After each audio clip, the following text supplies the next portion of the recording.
Hello members, welcome to my first behind the scenes of my trip to Rocky Mountain National Park. Oh my gosh, I'm excited. So if you watched the video that I made for everyone, you know that I am headed there before the end of the winter, and I already have a little bit of planning done. I've already run into a few challenges, so I jotted down a few notes so that I can tell you about them. So number one, I've booked a little baby cabin, and the first challenge was kind of figuring out where to get a room, or this, in this case, a cabin, because you know the national park is pretty big, and with some national parks there's kind of, you know, one place where you're going to want to stay to, you know, get into the park. There's one major place to be your home base. You know, sometimes there's a couple of different places and you're going to be able to, you know, access the entire park from those couple of different places, like Zion or even Bryce Canyon, really. But that, I don't know if you guys can hear, but there's a dog barking somewhere and it's driving me crazy. I love dogs, but this dog's driving me crazy because I'm trying to film right now. Anyway, that's another challenge. Just trying to get this video filmed, right? Anyway, here's the thing about Rocky Mountain National Park. It's big, and there's a few different places where you can access the park, at least a few popular places where you can access the park. There's kind of like the west side and the east side, and or to you guys, the west side and the east side. I'm envisioning a map facing me. Anyway, it gets me turned around with you guys. Anyway, so I've decided to focus on the east side, really for no good reason at all. But that's where I've decided to stay. It seems like there's a few different areas that are popular on the east side of the park, and I'm going to stay in the Estes Park region. I don't know if it's Estes Park. I had a friend correct me and say it was Estes Park, but they aren't from Colorado. They just lived there for the last year. So I don't know which is which is the right way to say it. If you guys know, let me know. So I booked a little baby cabin, and that way I'm going to be able to have like a little mini kitchen with a refrigerator and a microwave and a sink to wash dishes, because when I am out on these trips, food is a major challenge for me. Because not only am I getting up and getting out before the restaurants are open and returning a lot of times after the restaurants are closed, I eat in a certain way. I'm vegan, so like I just can't find stuff everywhere. So it's really, really going to be nice to have kind of a full kitchen to just stop at the grocery store and bring my stuff in. So that's a huge benefit to me.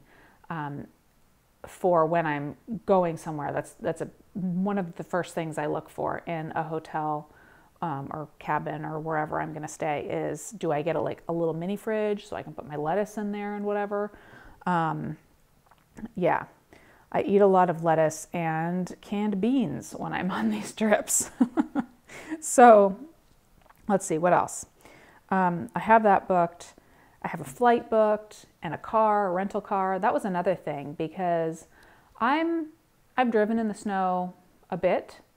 Luckily, Raymond has driven in the snow a lot. So he was comfortable with just getting a car, and you know, he'll probably be doing most of the driving, because there's going to be snow and ice. I think it really all depends. I mean, when you're booking something months out, and it's kind of at the end of a season, it's like, well, I don't really know what the weather's going to be like. And this winter has been weird across the nation. So really, I don't know what it's going to be like, which is kind of another challenge, that I don't really know what we're going to be able to do, but I'm just going to roll with the punches. I'm planning for snow, and if there ends up not being as much snow, I'll hike. I'll hike in the mud. So there's that. Speaking of which, I'm going to snowshoe for the first time ever. I actually just took a little class at REI. It was just a little free, you know, hour-long beginner snowshoe class. And the gentleman just kind of went over the basics of snowshoeing, and then we got to put some snowshoes on, and then he recommended some snowshoes to me. So that really helped me get a little more comfortable. I know people just say, oh, you can just put snowshoes on and no problem, you can just start walking in them. If you know how to walk, you know how to snowshoe, right? But I was a little nervous, and since I am going out on this big trip, I didn't want to be fumbling around with the wrong kind of snowshoes or buy something that was too expensive or something that wasn't expensive enough, you know? So I hopefully will be purchasing those snowshoes this weekend. I actually was thinking ahead, and for Christmas this year, Raymond and I asked for REI gift cards from like everybody. So we are going to be using those for some snowshoes. Let's see, what else? So with snowshoeing, the idea is that there's a ranger program it's actually on both sides of the park, but there should be a couple of days where I can do an ecology walk for a couple of hours in snowshoes with a park ranger, and that's awesome. So I don't take enough advantage of the park programs when I go to the national parks, so I'm really looking forward to that. But in addition, I'm actually going to book a tour. There's a few tour companies or gear companies that do tours, and they can kind of customize them for you. And I was really surprised at how inexpensive these tours are for being private tours. So I will definitely keep you in the loop. I don't have that fully booked yet, but I'm pretty sure I know what company I'm going with. But that's something that I'll give you all of the information that I can, just in case you want to go, assuming that, you know, it goes well. I'm sure it'll go well. But, but anyway, let's see. What other gear do I have going on? You know, I am going to be needing to bring things like snowshoes. I'm going to be packing more because it's going to be really cold, and, you know, I'm going to need more layers every day. As for camera gear, I will probably be packing on the heavier side like I have with the last couple of trips that I've done through Patreon. So, you know, a lot of times when I'm just going to the Grand Canyon for a field trip, or, you know, somewhere where I'm going to be doing a lot of hiking, I have classically packed light. If I can get away with one camera body and a prime lens, done, you know, bring an extra battery and I'm good to go. But with these trips, because I am trying to fully immerse you in the experience, I want to make sure that I have all of the right things, all of the lenses and bodies that I would even possibly think, oh man, I wish I had X. So I bring extra stuff. I am looking at a new lens, a longer lens. I'm still kind of thinking about it. It's something that I was able to use with the D850, and it is I'll talk to you about that later, actually. Once I get my gear plan a little bit more together, I'll talk to you about it later, but I am thinking about possibly purchasing another lens for this trip and trips like this. It would be, you know, a longer lens, good for wildlife, and yeah, longer than my 70-200 f2.8. So, which is what I've been bringing. That's what I took pictures of the bear at Yellowstone with, and all sorts of other things. Throughout the years, I've had that lens for a long time. Although bodies, I think I'm pretty comfortable with the camera bodies that I have. There's always, you know, creating video is always a question mark for me. What am I going to do? I might try to use the Canon SL2. I don't know if that new DJI Ronin S is going to be available yet. If it is, it's going to be tough for me not to try to get my hands on one and try it with that camera. We'll see. Otherwise, I'm not sure if I'm just going to stick with the Osmo Mobile that I have, as for stabilizers, the Osmo Mobile, and using my using my phone for footage. I'm just not sure yet. So those are all things that I'm thinking about. I would hate to go and purchase, for example, the Osmo Pro. I think it's called the Osmo Pro. It is the Osmo, the basic, Osmo stabilizer, but then it has one of their cameras on it, one of their nicer cameras on it, the same one that you can purchase to go on some of their, bigger drones. And it has 3-axis stabilization all built in. And yeah, I'm really interested in that, but I hate to go and purchase it because I think it's at the end of its life cycle. Not its life cycle, but I think they're about to introduce something new. And maybe the new thing that they're replacing it with is this Ronin S. I don't know. But anyway, those are my thoughts on gear right now. Audio is a different story and all of that. Lots to think about, but I have a couple months, so that's good. Now, what other things do I have here? Okay, I have challenges. Number 1, I've never been to this park, and I really don't know what to expect.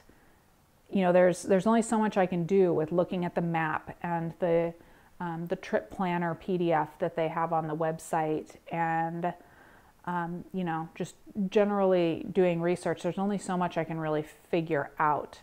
The way that I do trips is different than the way that most people do trips. I'm looking to go and go and go. I will be out for 8 hours on a trail, and not a lot of people at least write about that on the interwebs. Maybe a lot of people do it, but I don't see a lot of that stuff online. So I don't know exactly what to expect, especially since I haven't been there before. With Yellowstone and with Bryce and Zion, I'd been to those places before. I'd done kind of recon trips where I had just kind of played the tourist and had a good time. And, I at least had a framework for the areas that I wanted to focus on when I went back for these big Patreon trips. I don't have that option this time. Another question mark is weather, which I already mentioned. I really don't know what weather is going to be like, so that's a little bit of a challenge, though. As the time gets closer, I'll be able to keep an eye on the forecast, and hopefully it won't be too changeable. But it feels like late winter, early spring is kind of a time where anything can happen. So, another thing is that some of the roads are closed during the winter in the park. So that kind of limits my options for where I'm going. So, it's just a little bit of a challenge. And then, the cold. The cold is a big challenge because in the trips that I have done so far, it's been cold. I've been freezing. I've been to the point where I've been like, I need to get back to the car now.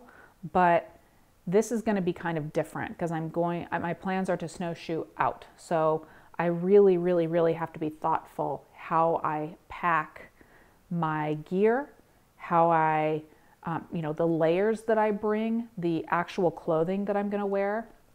I spend a lot of time in the cold in northern Arizona, at the Grand Canyon, in Flagstaff. So I am comfortable being in the cold, but I feel like I'm typically not in the cold for those extended periods of time. A lot of times I'm at the Grand Canyon and I'm hiking down in. So that's a mile in elevation change. So while it can be freezing cold snowing at the top, it's actually really mild at the bottom. So, and likewise, it could be hot at the bottom and mild at the top. So in fact, the next time I go is going to be soon, and I expect to have to be in completely different clothing at the top and the bottom. So I guess it's good practice for this upcoming trip. But that's pretty much it, you guys. I'm preparing for it.